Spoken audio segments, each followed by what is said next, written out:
League ಹಂತದಲ್ಲಿ ಯಾವುದೇ ಪಂದ್ಯವನ್ನು ಸೋಲದೆ ಭಾರತ ಸೂಪರ್ 8 ಅನ್ನು ಪ್ರವೇಶ ಮಾಡಿತು. ಸೊ ಸೂಪರ್ 8ನಲ್ಲಿ ಪ್ರವೇಶ ಮಾಡಿದಂತಹ ಮೊದಲ ಪಂದ್ಯ ಇದ್ದಿದ್ದು south Africa versus India. So ಈ ಪಂದ್ಯದಲ್ಲಿ ಒನ್ ಆಫ್ ಡೇ ಇಂಡಿಯಾ ತುಂಬ ಹೀನಾಯವಾಗಿ ಸೋಲನ್ನು ಅನುಭವಿಸ್ತು. ಸೊ ಇದರ ಬಾಲಿಂಗ್ನಲ್ಲೂ ಕೂಡ ತುಂಬ ಎಕ್ಸ್ಪೆನ್ಸಿವ್ ಆದರು ಕೆಲವು ಜನ, ಆ್ಯಂಡ್ ಪ್ಲೇಯಿಂಗ್ 11 ಕೂಡ ಕರೆಕ್ಟಾಗಿರಲಿಲ್ಲ. ಮತ್ತೊಂದು ಬ್ಯಾಟಿಂಗ್ ತುಂಬಾ ಕೊಲ್ಯಾಪ್ಸ್ ಆಯಿತು. ಸೊ ಆ ಒಂದು ಕಾರಣದಿಂದಾಗಿ ಇಂಡಿಯಾ ಸೋಲ್ಬೇಕಾಯಿತು. ಸೊ ಅದೊಂದು ಸೋತಿದ್ದು ಸೊ ತುಂಬ ಹ್ಯೂಜ್ ಮಾರ್ಜಿನಿಂದ ಆಗಿದ್ದರಿಂದಾಗಿ ಎಲ್ಲೋ ಒಂದು ಕಡೆ ಕ್ವಾಲಿಫಿಕೇಷನ್ ಆಗೋದಕ್ಕೆ ತುಂಬಾ ಕಷ್ಟ ಇದೆ. ಇಲ್ಲಿಂದ ಡೈರೆಕ್ಟಾಗಿ ಸೆಮಿಫೈನಲ್ಗೆ ಕ್ವಾಲಿಫಿಕೇಷನ್ ಆಗುವಂಥದ್ರಿಂದ ಇಲ್ಲಿಂದ ಇಂಡಿಯಾದ ಚಾನ್ಸಸ್ ತುಂಬಾ ಟಫ್ ಆಗಿದೆ.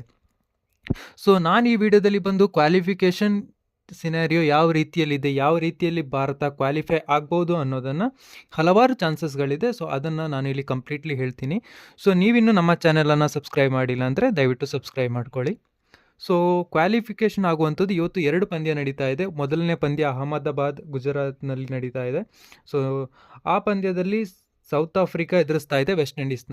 ಸೊ ನಾವಿಲ್ಲಿ ಪಾಯಿಂಟ್ಸ್ ಟೇಬಲನ್ನು ಚೆಕ್ ಮಾಡಿದಾಗ ವೆಸ್ಟ್ ಇಂಡೀಸ್ನ ಹತ್ರ ಒಂದು ಪಂದ್ಯ ಆಡಿ 2 ಪಾಯಿಂಟನ್ನು ಪಡ್ಕೊಂಡು ಸೊ ಪ್ಲಸ್ 5.350 ಇದೆ. ಸೊ ಸೌತ್ ಆಫ್ರಿಕಾ ಹತ್ರ ಬಂದಾಗ 1 ಮ್ಯಾಚನ್ನು ಗೆದ್ದು ಪ್ಲಸ್ 3.800 ಇದೆ.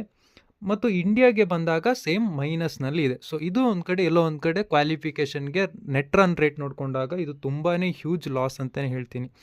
ಸೊ ನೆಕ್ಸ್ಟ್ ಬಂದಾಗ ಯಾವ ರೀತಿಯಲ್ಲಿ ಕ್ವಾಲಿಫೈ ಆಗ್ಬೋದು ಅಂತ ಹೇಳಿದ್ರೆ, ಮೊದಲನೇದಾಗಿ ಇವತ್ತು ನಡೀತಾ ಇರುವಂತಹ ಪಂದ್ಯದಲ್ಲಿ ಬಂದು ವೆಸ್ಟ್ ಇಂಡೀಸ್ ಏನಾದರೂ ಸೌತ್ ಆಫ್ರಿಕಾ ಅಗೇನ್ಸ್ಟ್ ಸೋತ್ರೆ, ಸೊ ಅಲ್ಲಿಗೆ ಬಂದಾಗ ಇಲ್ಲಿ ವೆಸ್ಟ್ ಇಂಡೀಸ್ ಕೇವಲ 2 ಪಾಯಿಂಟ್ ಗಳಿಸಿರುತ್ತೆ. ನೆಕ್ಸ್ಟ್ ಮ್ಯಾಚ್ ಅವ್ರಿಗೆ ಇರೋದು ಇಂಡಿಯಾದ ಅಗೇನ್ಸ್ಟ್ ಆಗಿರೋದ್ರಿಂದ ಇಂಡಿಯಾ ಮೊದಲಿಗೆ ಇಂಡಿಯಾ 2 ಮ್ಯಾಚನ್ನು ಗೆಲ್ಲಬೇಕಾಗುತ್ತೆ. ಮಿಕ್ಕಿರುವಂಥ 2 ಪಂದ್ಯಗಳು, ಒಂದು ಜಿಂಬಾಬ್ವೆ ಅಗೇನ್ಸ್ಟ್ ಇವತ್ತು ಈವ್ನಿಂಗ್ ಆಡ್ತಾ ಇದ್ದಾರೆ, ನೆಕ್ಸ್ಟ್ ಒಂದು ಬಂದು ವೆಸ್ಟ್ ಇಂಡೀಸ್ ಅಗೇನ್ಸ್ಟ್ ಆಡ್ತಾರೆ.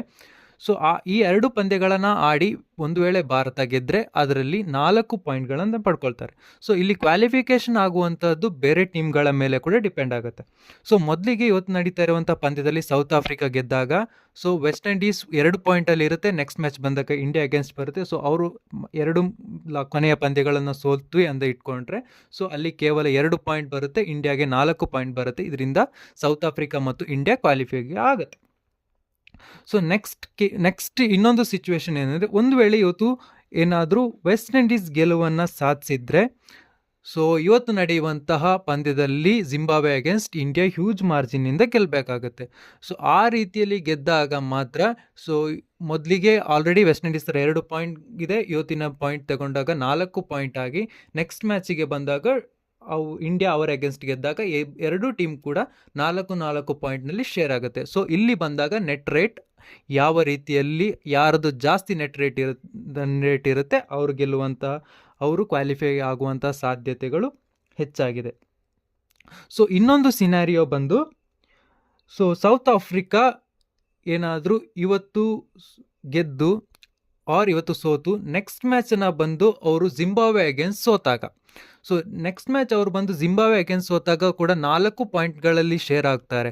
ಸೊ ಅಲ್ಲಿ ಬಂದಾಗ ಕೂಡ ಜಿಂಬಾಬ್ವೆ ಗೆದ್ದು ಅಲ್ಲಿ ಬಂದಾಗ ನೆಟ್ ರನ್ ರೇಟ್ ಯಾರು ಜಾಸ್ತಿ ಇರುತ್ತೆ. ಒಂದು ವೇಳೆ ಇವತ್ತು ಇಂಡಿಯಾ ಹ್ಯೂಜ್ ಮಾರ್ಜಿನಲ್ಲಿ ಗೆದ್ದು ನೆಕ್ಸ್ಟ್ ಮ್ಯಾಚನ್ನು ಕೂಡ ವೆಸ್ಟ್ ಇಂಡೀಸ್ ಅಗೇನ್ಸ್ಟ್ ಗೆದ್ದು ಸೊ ಇದು 3-way ಟೈ ಆದಾಗ ಯಾರ ನೆಟ್ ರನ್ ರೇಟ್ ತುಂಬ ಚೆನ್ನಾಗಿರುತ್ತೋ, ಹೈಯೆಸ್ಟ್ ಇರುತ್ತೋ ಅವರು ಕ್ವಾಲಿಫೈ ಆಗುವಂತಹ ಸಾಧ್ಯತೆ ಹೆಚ್ಚಾಗಿದೆ. ಸೊ ಇಲ್ಲಿ ಈ ರೀತಿಯಲ್ಲಿ ಸೊ ಇಷ್ಟು ಚಾನ್ಸಸ್ಗಳು ಇಂಡಿಯಾದ ಪರವಾಗಿ ಕ್ವಾಲಿಫಿಕೇಷನ್ ಸಿನಾರಿಯೋದಲ್ಲಿದೆ. ಸೊ ಈ ವಿಡಿಯೋದ ಬಗ್ಗೆ ನಿಮಗೇನು ಅನಿಸುತ್ತೆ, ಇಂಡಿಯಾ ಕ್ವಾಲಿಫೈ ಆಗುತ್ತಾ ಕಮೆಂಟ್ ಮಾಡಿ. Until next video, thank you.